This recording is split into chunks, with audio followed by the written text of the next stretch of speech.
Olá, está no ar o episódio 51 do podcast Conexão à Unicamp, gravado no auditório da Unicamp no dia 6 de fevereiro de 2024. Você poderá acompanhar esse e outros episódios do podcast pelo canal oficial da Unicamp no YouTube ou, se preferir, nas principais plataformas do gênero como o Spotify, o Apple Podcast ou o Google Podcast. E neste episódio do Conexão à Unicamp, vamos falar sobre o SUS. Afinal, por que precisamos do SUS? Patrimônio do povo brasileiro, o Sistema Único de Saúde, o SUS, foi criado e sedimentado em 1988 pela Constituição Cidadã e é referência internacional em gestão pública de saúde. O SUS é o único sistema de saúde pública do mundo que atende mais de 71% da população. No Brasil, isso representa cerca de 150 milhões de brasileiros e brasileiras. Eu sou Cristina Cigato e, juntamente com meu colega Paulo Sanmartin, damos as boas-vindas ao nosso convidado, o professor Gastão Wagner de Souza Campos. Gastão é médico, sanitarista e professor titular do Departamento de Saúde Coletiva da Faculdade de Medicina da Unicamp. Militante da reforma sanitária, foi um dos formuladores do SUS e é um dos líderes do movimento da reforma sanitária no Brasil. O professor Gastão tem experiência na área de saúde coletiva, com ênfase em planejamento e administração, atua principalmente nos seguintes temas: Sistema Único de Saúde, Política de Saúde, Saúde Pública, Gestão em Saúde e Clínica Ampliada. Bem-vindo, professor Gastão. Professor, o SUS é considerado um dos grandes e complexos sistemas de saúde pública do mundo, mas é alvo permanente de ataques. Qual que é a causa disso? Obrigado pelo convite à Unicamp, é um orgulho para mim, é um prazer estar aqui com vocês, participar dessa série de discussões de temas tão relevantes. O SUS é muito atacado porque funciona, pelas suas qualidades. O SUS é uma política pública, não foi inventado no Brasil, não é jabuticaba, para usar uma linguagem comum.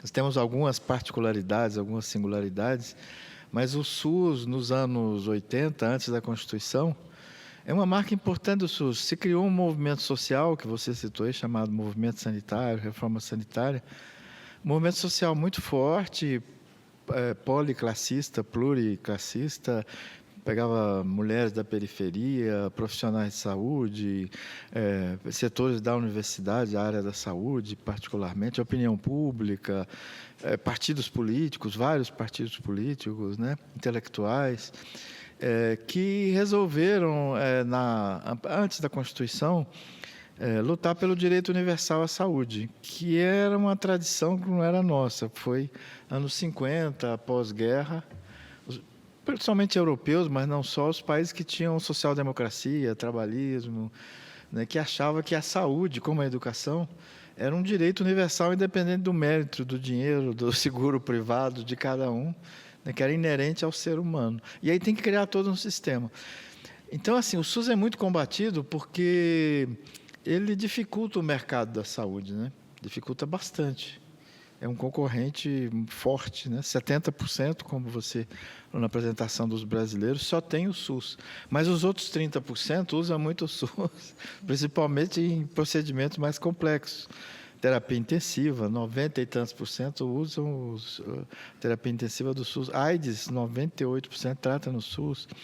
Problemas graves de saúde mental se tratam no SUS. Vacina é o SUS, principalmente, Agora o setor privado está entrando, mais 2%, 3%.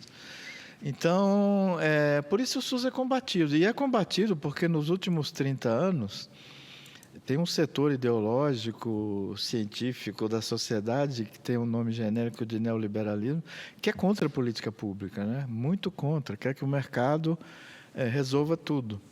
Então, e o SUS tem 33 anos, a gente tem 33 anos de neoliberalismo no Brasil. Então, isso dificulta a pressão, ou seja, a gente fala que o preço da liberdade é a eterna vigilância, os denistas falavam, né? O preço do SUS é o eterno ativismo, a gente tem que amar, tem que defender, porque a luta continua. Apesar de ele estar na Constituição, os adversários continuam tentando enfraquecer o SUS, diminuindo investimento, criando problemas, impedindo política de pessoal, né? Então, é uma disputa ideológica e a gente está numa época muito difícil, né? Porque a gente está com uma força muito grande da ideia do empreendedorismo, do individualismo, e o SUS é uma proposta solidária, política pública, coletiva, financiado pelos impostos, pelo Estado, é um sistema público, tem parceria com o setor privado, né? Então, é um anti-exemplo para a perspectiva ultraliberal, de ultradireita, toda essa discussão. Perfeito. E, viu, professor, e o SUS também sofre com restrições pesadas de recursos, às vezes, né? Como que está o SUS hoje nessa questão financeira e quais que são os principais gargalos do SUS hoje? Um dos reflexos dessa perseguição ao SUS, dessa antipatia com o SUS, né, a ação contrária ao SUS se dá principalmente pela restrição orçamentária. Você diz sufocar o SUS, porque é muito difícil privatizar o SUS inteiro. Ninguém tenta. Até o próprio governo federal anterior, do Bolsonaro, queria terceirizar, privatizar. Margaret Thatcher, existe o NHS, que é o irmão do SUS lá na Grã-Bretanha, né, na Inglaterra, nem ela conseguiu privatizar. Tentou 2 ou 3 vezes, não aprovou no parlamento. Então, é muito antipático ser contra o direito universal, desmontar as vacinas. 70% somente tem o SUS, é uma barbárie, né? Então, a forma de atacá-lo é principalmente fechando a torneira do financiamento. O SUS começou subfinanciado, segue subfinanciado até hoje. Os economistas que trabalham nessa área da saúde estimam que a gente precisaria de dobrar o recurso do SUS para ter um padrão da Austrália, da Inglaterra, de outros países. Tem época que a gente piora, né? Quanto mais conservador, mais ultraliberal o governo, estadual, municipal, federal, mais o SUS é agredido pelo financiamento. É um gargalo, agora não é o único gargalo, né? Tem repercussão, por exemplo, sobre a política de pessoal.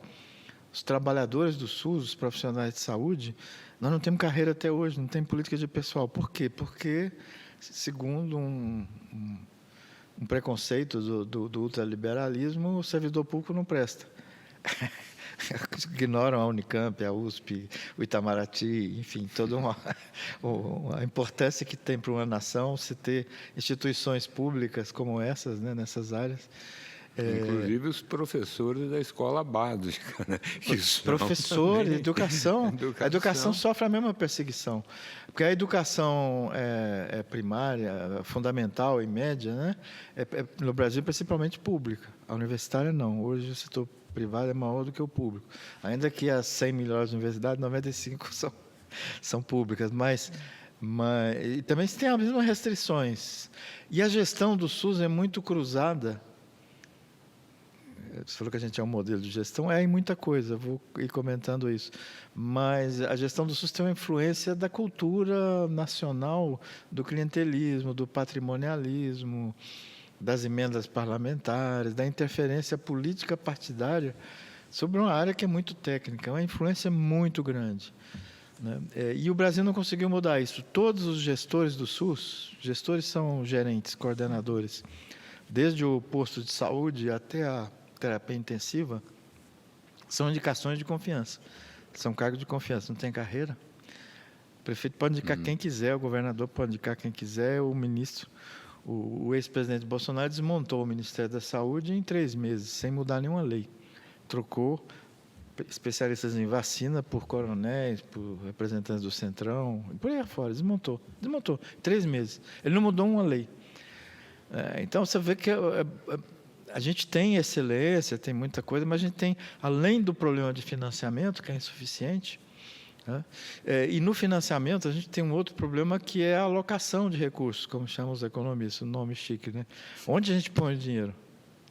Com a Anísia da Silveira, você me perguntou sobre a minha opinião sobre a nova ministra, né, o governo Lula, eles aumentaram, o SUS vinha 6 anos de queda do financiamento, já era pouco, né, com Temer e Bolsonaro, a gente teve uma perda de em torno de 40% do orçamento federal, que é 50% do orçamento do SUS, o resto é estadual municipal. E nesse 1 ano a gente repôs. A Anísia promulgou um aumento de 40% para a atenção primária, essa que atende todo mundo, nas vacinas, no centro de saúde, os crônicos. E aprovaram, o presidente lançou nos últimos dias do ano, agora passado, o reajuste automático do SUS anual, pelo menos da inflação e do crescimento do PIB. É automático. A gente não tem um reajuste desde o governo Dilma, com toda essa inflação que tem. É por isso que a gente perdeu quase 40% do orçamento. Então, assim, há um investimento. Há discussão, inclusive com os adversários do SUS, que aí eles estão dentro do SUS, é disputa de onde vai ser investido. Os adversários do SUS impedem o recurso. Quando entra o recurso, querem que seja terceirizado, que a gente compre serviço do setor privado. E não invista no Hospital das Clínicas, na rede de saúde mental do SUS, na rede de atenção básica, nos hospitais estaduais, municipais. Então, é uma disputa permanente. Política e cruza os partidos, né? A gente tem gente contra o SUS, a favor do SUS em vários partidos. E quais países no mundo? O senhor acabou de dizer que o modelo do SUS não é originário, não é do Brasil, já tem um modelo anterior. Então, quais países no mundo têm um sistema semelhante ao SUS e por que ele é tão importante num país com profundas desigualdades sociais como o Brasil? Eu teria que dizer o seguinte, o SUS é semelhante eu já falei, o NHS, o National Health Service da Inglaterra. O mais antigo é da Suécia e do Reino Unido, né? São os mais antigos. Logo, a Suécia um pouquinho antes da Segunda Guerra e da Inglaterra logo depois da Segunda Guerra e se espalhou muito, né? Todos os países que governos a favor de políticas públicas, da democracia cresceram, quase todos têm. Então, a gente tem a Oceania toda, tem SUS, entre aspas. São mais antigos do que nós. Na Europa, caía a ditadura da Espanha, de Portugal, criava os sistemas nacionais de saúde públicos e universais, né? A Itália criou um pouquinho antes também, a Itália também tem. Na América, a gente tem o Canadá, que é um modelo, para nós, a gente aprende muito com a Inglaterra e o Canadá. A gente tem Cuba, na América Central, que tem um sistema público antigo também, desde a Revolução. E Costa Rica. E temos o Uruguai e o Brasil, na América do Sul. O Uruguai tem um sistema parecido com o SUS, se inspira nessas diretrizes ético-políticas e organizacionais dessa tradição dos sistemas públicos. A segunda parte foi? Sobre a importância do SUS num país como o Brasil, com as desigualdades sociais. Então, a gente tem as pesquisas que o IBGE, que a estatística, que o pessoal que investiga efeitos, resultados. O Brasil teve um aumento da esperança de vida ao longo dos últimos 30 anos, a idade do SUS, que a Europa levou 150 anos para ter. Sem uma distribuição de renda importante. Já tivemos o Bolsa Família a partir do 2003, 2002, né, com Lula 1. Tivemos alguma coisa do salário mínimo acima da inflação. Então, o Brasil não teve inversão pequena, investimento pequeno em habitação. Nós temos 50% da população que não tem esgoto, acesso. A água é 90%, água tratada. Então, o SUS tem um papel muito grande, aumentou quase 15 anos na esperança de vida das mulheres. As mulheres hoje têm uma esperança de vida no Brasil em torno de 80 anos, os homens 78. O homem é menor porque tem uma mortalidade muito alta na juventude, entre 14 e 25 anos. A violência, assassinato, moto, essa coisa toda. Então, a gente diminuiu a mortalidade infantil, menor de 1 ano, diminuiu a mortalidade menor, mas muito, de 5 anos, diminuiu a mortalidade adolescente e mantemos os velhos e as velhas vivos, com a atenção primária, com o programa para diabetes, para hipertensão arterial. Porque, além do médico, o SUS garante a insulina, a medicação, a orientação nutricional da nutricionista, se tem distúrbio de saúde mental, dificuldade de viver, né? Saúde mental, psicóloga, psiquiatra. Então, o SUS tem um programa. Alguns professores da Europa vêm aqui e quer conhecer favela. Eu falei, não, vamos ver o SUS, tal. Aí vamos numa favela, né, que eles chamam. Aí chegaram na favela, em São Paulo, cidade de São Paulo, viram um morador, vivia com AIDS, com remédio. Onde você consegue esse remédio? É o SUS que entrega. Não existe isso no mundo. Era caríssimo quando começou, ainda é. E o SUS garante para todo mundo. Por isso que eu falei que com AIDS, até a classe média vai usar o SUS, quimioterapia, AIDS. Né? Então, o SUS tem uma importância muito grande na redução da desigualdade. 70% do povo aqui só tem o SUS, para tudo. Para vacina, para pneumonia, para usa o centro de saúde, o posto de saúde, faz diagnóstico de câncer, trata de câncer no SUS. Então, você falou 150 milhões de pessoas, 70 milhões. Professor, seguindo nessa linha, pegando esse gancho, o SUS, ele é como um sistema universal, como você disse, ele também atende pacientes dos planos privados, né? Como, em que situações acontece isso? E o que representa isso em gasto para o SUS, se nós temos esse cálculo? Então, uma estratégia para garantir o SUS num país tão conservador e com o liberalismo em ascensão foi meter o SUS na Constituição. Nós temos dois, com detalhes, aquela coisa que não, só tem que ter as diretrizes gerais. A gente tem 2 capítulos da Constituição, um com as diretrizes ético-políticas mais genéricas, universalidade, equidade, igualdade, a integralidade. Integralidade é assim, o que precisamos arranjar. Desde terapia intensiva, não é só para pobre. Desde terapia intensiva, cada brasileiro precisava, bom, enfim. E o segundo capítulo é organizativo, né? Assim, tem diretrizes que todos os municípios, hospitais, algumas coisas gerais que a gente deve seguir. A segunda parte foi... Não, como, em quais situações acontece isso do SUS atender os pacientes do setor privado? Que tem seguro privado. Que tem os 30%. Seguro privado. Varia, viu? Com a crise econômica, o SUS vai para 25%. na pandemia, chegamos a atender 20%, mas, em geral, 70%. É a média brasileira. Isso é uma qualidade, mas é uma ambiguidade da Constituição brasileira. O direito é universal. Para pobre, para rico, para desempregado, para traficante, para idoso, para jovem, estrangeiro que vive no Brasil. E, se é universal, o seguro privado não tira esse direito.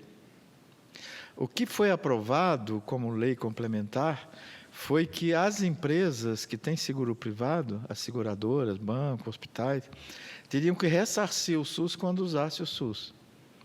Então, é isso que eu falei, a pessoa faz cirurgia, não sei o quê, mas terapia intensiva faz no SUS.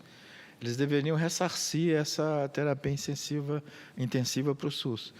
A lei existe, foi regulamentada, mas na prática ela não pegou.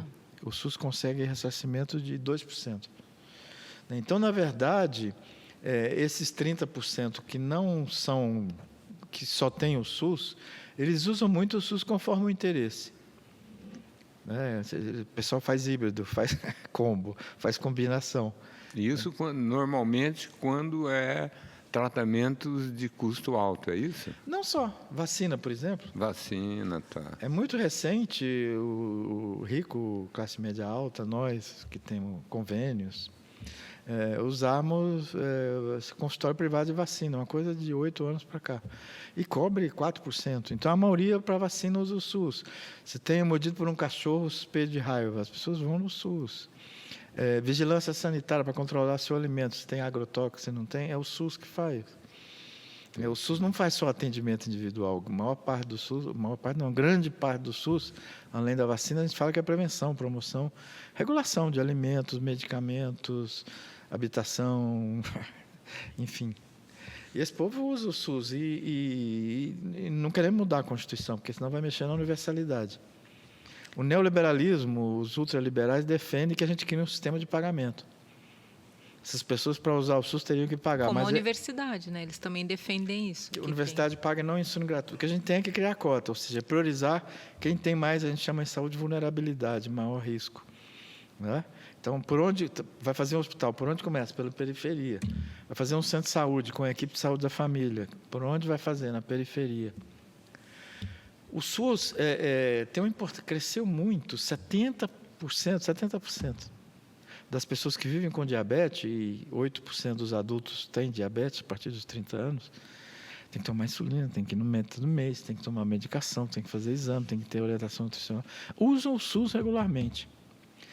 E tem, além dos 70%, é mais uns 15% que tem convênio que usa o SUS. Por quê? Nós temos insulina de graça, convênio não tem. Nós temos medicação para hipoglicemiante. O SUS tem nutricionista, se precisar, eles não têm.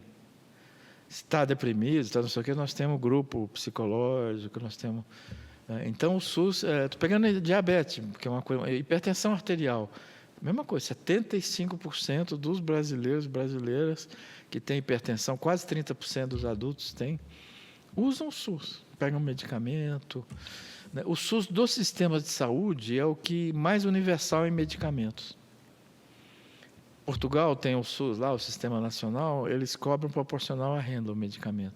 Atendimento não, internação não, cirurgia não, mas medicamento cobra. Vários países que têm sistema público não garantem o tratamento para AIDS, os antirretrovirais.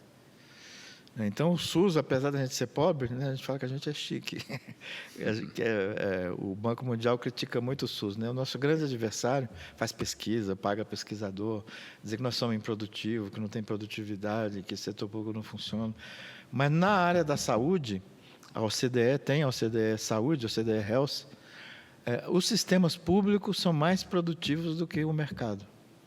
Mais efetivos e mais eficientes. Tem mais efetividade, curamos mais, reabilitamos mais com custo menor. Os Estados Unidos gasta 3 vezes e menos. Os Estados Unidos é o país que não tem SUS. E compara com o NHS, que tem um nível de renda parecido, a esperança de vida de diabetes é maior, a qualidade de vida que eles vivem os anos a mais é melhor, né? E o custo, né? Lá cada família paga, cada convênio privado paga nos Estados Unidos. Lá é o NHS, é o orçamento público que paga. Custa 3 vezes menos. Porque mercado mistura com saúde é parecido com o mecânico. Ninguém sabe. Eles internam mais, pedem exame que não precisa, se o exame é barato e que precisa não faz. Então, essa mistura de mercado com a clínica, com reabilitação, é um horror. E aumenta custo. E diminui a efetividade. A efetividade é funcionar. Então, a gente mantém cartaz, viu? A Margaret Thatcher não conseguiu privatizar. Ficou lá 16 anos tentando privatizar. A sociedade não deixou. Eles bicam, né? Cutucam, destrói no financiamento. E o SUS, apesar de... Na pandemia da Covid, ele teve uma...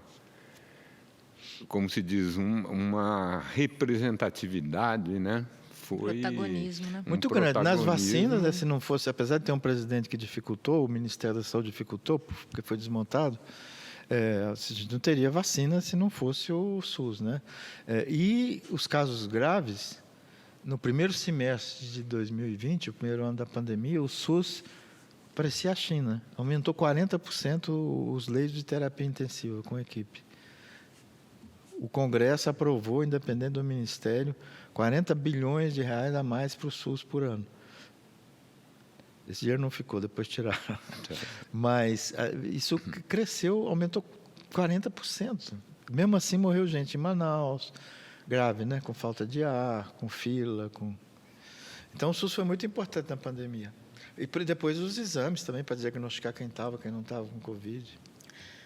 Gastão, professor Gastão, uma pergunta. É justo que uma pessoa com condições financeiras não pague um medicamento ou um tratamento no SUS e que, se ele pudesse pagar, não seria um bom retorno para o SUS isso? Não seria uma forma de... Eu acho que o princípio da universalidade é maior. Tá. Não vale a pena arriscar. Esse princípio da universalidade, se aí você cria tabela, cria Não, mas aí tem os ricão, mas tem depois a classe média alta, a classe média média, a classe média baixa. O pobrinho também sobra alguma coisa, pode pagar. Já pagamos imposto, o SUS ou seja, todos os sistemas públicos são financiados com imposto, com financiamento público. De preferência, uma reforma tributária progressiva, que toma de quem tem mais. Aí sim. Aí, para a educação pública, para a saúde pública, para a gestão urbana, cuidar das cidades, a gente precisa de imposto, né?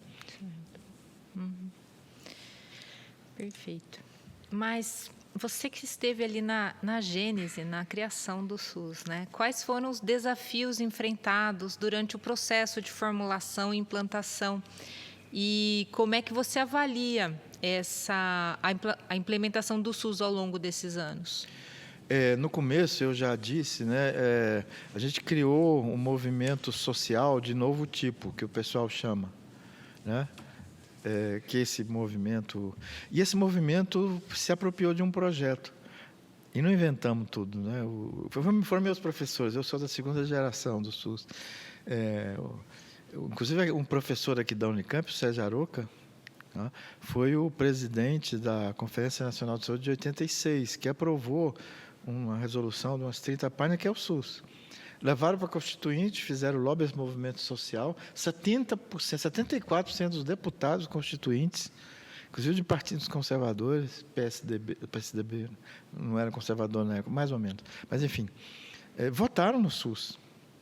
O SUS foi aprovado com 70 e tantos por cento então foi um movimento muito forte. Só que a implementação é uma implementação contra uma cultura ideológica do empreendedorismo, do individualismo, da gestão clientelista, né, e não técnico-sanitária do SUS. Enfim, a gente não conseguiu ter uma política de pessoal decente. Trabalhar no SUS é um heroísmo. É bom, a gente se sente, a clínica ampliada é isso.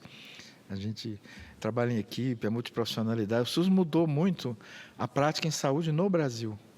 Valorizou o trabalho da fisioterapeuta. 70% das dores osteomusculares não é médico anti-inflamatório, ortopedista, é fisioterapeuta, educador físico, terapeuta ocupacional. 70% da depressão não é medicação antidepressiva por 2 anos, uma semana, 15 dias. É terapia breve, é grupo. Não é? Então, o SUS trouxe enfrenta esse debate cultural e ideológico. É muito difícil. E fazer a gestão dos profissionais de saúde universitários é muito difícil, porque é um povo sabido, né? Tem a cultura da autonomia, na verdade é uma semi-autonomia, né? A gente tem os protocolos, mas tem que ter um espaço de liberdade para você singularizar os casos, a família, negociar com a família, né? Então é uma gestão muito difícil. A gestão de fábrica não serve para hospital, nem para ambulatório, nem para saúde mental. Não dá para fazer linha de produção. O protocolo é relativo, é um negócio, são diretrizes gerais. Tudo isso é difícil. Isso misturado com clientelismo, principalmente do conservadorismo, mas também, às vezes, da esquerda. Eu fui criticar, o município no Brasil tem um papel muito importante no SUS, né? Teve prefeito de capital aqui, de esquerda, batia no peito, soprou o SUS, nomeou todos os diretores de serviço de saúde militantes ativistas do PT. Não era profissional de saúde. Só tinha entrado no serviço de saúde para se tratar. Não cabe isso. Ainda que a lei permita, que o Bolsonaro fez depois. Então, assim, a gente tem muita dificuldade. É mais do que a universidade pública. A universidade pública tem mais tradição, é mais antiga. E a gente tem uma oposição interna. Eu falei que os profissionais apoiaram a criação do SUS, trabalham no SUS, 80% das enfermeiras. Os médicos, 50% são contra o SUS. Os que estão no SUS? 85% dos médicos trabalham no SUS. Então, quase metade dos médicos do SUS são contra o SUS. Trabalham sob controle, sob pressão. E quando pode, não faz. Ou faz pior. Faz uma coisa no consultório, outra coisa no HC. Sabe? Então, é muito difícil. E é uma categoria profissional que tem muito poder político. E com o bolsonarismo e o Mais Médico comprou muita briga. Aquele programa da Dilma lá, que trouxe cubano, em vez de pegar médico daqui, ela aumentou esse abismo, essa brecha aí entre o SUS e os médicos, é uma situação muito difícil, que melhorou com as universidades públicas, federais, estaduais, com as cotas.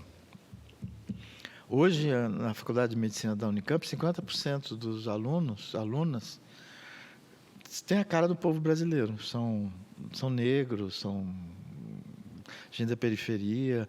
A mãe fez o pré-natal no SUS. Eu dei aula aqui faz 30 anos que eu dou aula aqui, mas uns 15 anos desses. Meus alunos eram todos tudo branco, filho de classe média alta, a maior parte filho de médico. Os cursos para ir para o centro de saúde, eles chamavam Ver Pobre 1, Ver Pobre 2. Tinha nojo de trabalhar na periferia, onde está o SUS, onde está o centro de saúde, onde vão os diabéticos, onde vão os hipertensos. Não é só fazer vacina, é complexo.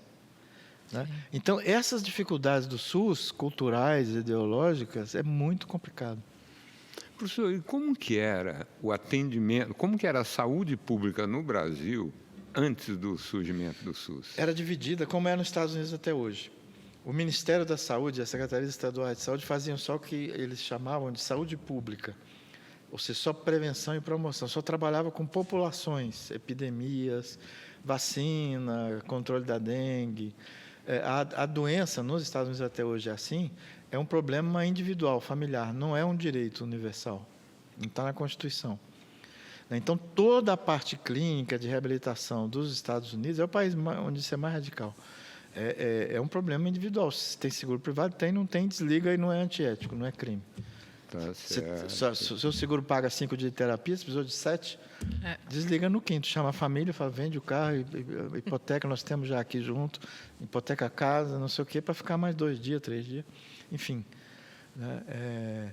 Então, assim, a saúde pública era isso.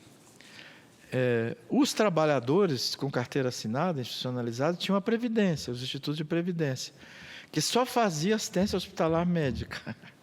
Não tinha atenção primária, não tinha diabetes, não tinha esses programas. Né? E 60% ia na Santa Casa, vivia de caridade, nos hospitais universitários. Que a Santa chamava Casa, filantropia. Filantrópicos, né? E o governo não fazia um convênio para cobrar, dava apoio financeiro como se fosse uma ONG. Eu dou uma ajudazinha para a Santa Casa, para o antigo HC. Tanto é que muitas faliram, né? Muitas fecharam, a maior parte fecharam. Exato. Professor, e para finalizar nossa entrevista, quais são suas esperanças, aspirações para o futuro do SUS, da saúde pública no Brasil?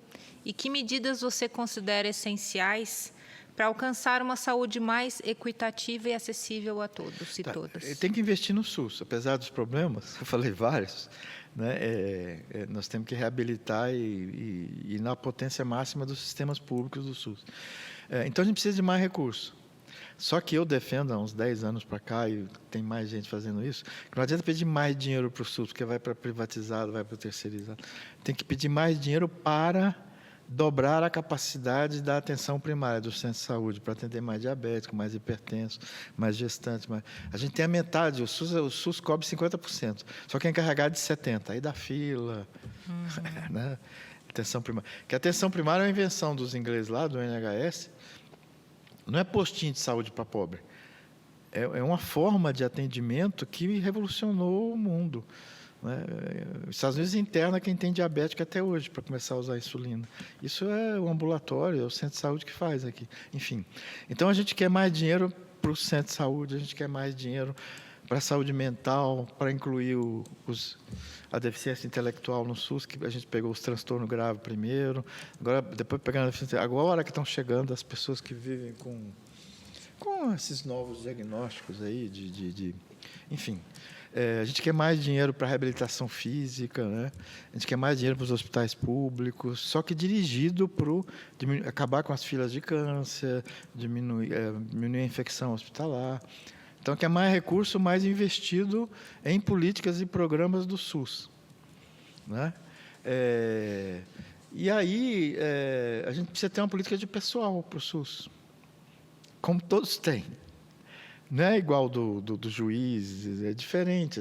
Da saúde, nós somos muito complicados, não é que nós somos melhores. Tem 19 profissões na saúde, umas 300 especialidades. A gente tem 6 horas de jornada, plantão, 12 horas. Grande parte do serviço funciona 24 horas. Então, nós temos que ter uma carreira, né, que valoriza essa autonomia relativa do profissional, que estimule a interprofissionalidade. Hoje, no mundo inteiro, se trabalha em equipe.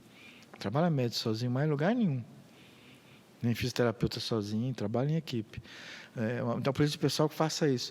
Mas que cobre responsabilidade sanitária, que ponha limite nesse prevaricação dos burocratas, mas particularmente de uma parte dos médicos, das médicas, de desrespeito, de racismo, de burocratização, de desrespeito, de não seguir os protocolos com os usuários.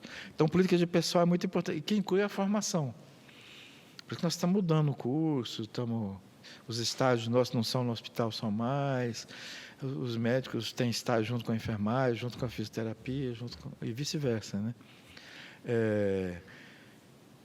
E nós temos um jeito de acabar com as filas em 3 anos, 5 anos. E tem que diminuir o clientelismo, mudar a gestão, e a privatização, a terceirização do SUS está aumentando.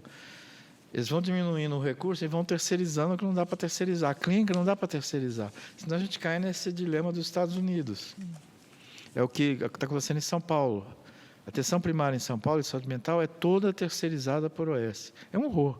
Fiz uma pesquisa comparando Campinas, que é estatutário, com São Paulo. É muito pior São Paulo. Gastam mais e defendem menos, e produzem menos saúde para a população. Então, tem que botar limite na terceirização. O SUS sempre trabalhou com o setor privado, com Santa Casa, mas contrato de gestão, convênio. O pedaço do SUS segue as normas do SUS. O outro pedaço, você pode ter convênio, 30% da Santa Casa, o SUS admite. A PUC aqui, 70%, o Hospital Celso Pierro, da PUC. Uhum. É filantrópico, não é estatal. Não é público, mas não é estatal. 70% ele segue a regra do SUS. Tem relação com a atenção primária, interno que é prioritário para o SUS, segue as regras de controle de infecção. Então, e a terceirização está infiltrando no mundo. Estão vendendo tudo, né? Então. E aí quer vender o hospital. Como não pode privatizar a parte clínica, a técnica, eles estão terceirizando a gestão, que são as organizações sociais, né? A Prefeitura de Campinas está fazendo isso. Aqui não tinha. Fazendo isso na área hospitalar, principalmente. E aí perde o controle. Aumenta o custo, aumenta a infecção, fila, o poder médico conservador aumenta em vez de ser enquadrado nas regras. Então é isso, minha esperança é essa. Agora, isso só acontece se o povo, apesar dos problemas, amar o SUS. Querer o SUS. Se o povo não quiser o SUS, não vai pressionar os seus prefeitos, votar em deputado que é a favor do SUS. O NHS, quando a Olimpíada foi na Inglaterra, não sei se vocês lembram da abertura, 1/3 da abertura foi sobre o NHS, eles fizeram, os ingleses. Morreu a filha do primeiro-ministro conservador há pouco tempo. Morreu onde? No NHS. Ele fez um discurso a favor do NHS. A filha tinha um problema crônico, respiratório, morreu jovem. Então, minha filha foi tratada humanamente, esticou a vida, a qualidade de vida, pelo NHS. Contem comigo. Então, a classe média aqui não usa o SUS, né? Esse é um problema. E acha que é ruim. As pesquisas indicam assim, quem não usa o SUS, avalia o SUS pior. Quem usa, aponta problema, mas avaliza 80%, acha que é bom, que funciona. Quem usa diabético, esses 70% que vão lá. A classe média na pandemia... Principalmente na época da vacina, o pessoal foi obrigado a ir em centro de saúde, no São Marcos, que o povo chama de favela. É uma comunidade, né? Pobre, com narcotráfico, com toda... Aí os comerciantes daqui, um pessoal que eu conheço de classe média alta, engenheiro, tudo tem convênio. Nossa, Gastão, que organizado que é aquilo lá, o centro de saúde de São Marcos, no meio da favela. Nunca entraram, nunca foram, nunca passaram, né? Então, são problemas que a gente tem, ou seja, é a mesma luta cultural, ideológica e efetiva. Você tem que fazer efeito de demonstração, tem que ir mostrando e tratar melhor os médicos, tratar melhor as enfermeiras. Eu critiquei os médicos, estou dizendo que tem que tratar melhor. Tem que ter plano e cobrar. Tem que ter plano, tem que ter carreira, tem que ter um grau de autonomia importante. A gestão não pode ser a mesma, um gestor perverso, burocrata, não serve. Então é isso, minha esperança é essa. política pública no Brasil. Perfeito, professor. E democracia. Dá certo. Encerramos aqui mais um episódio do podcast Conexão à Unicamp. Agradecemos a participação do nosso convidado no episódio de hoje, o professor Gastão Wagner de Souza Campos, da Faculdade de Medicina da Unicamp. Siga nossas redes sociais, nosso site e fique por dentro dos próximos episódios do Conexão à Unicamp. Até lá!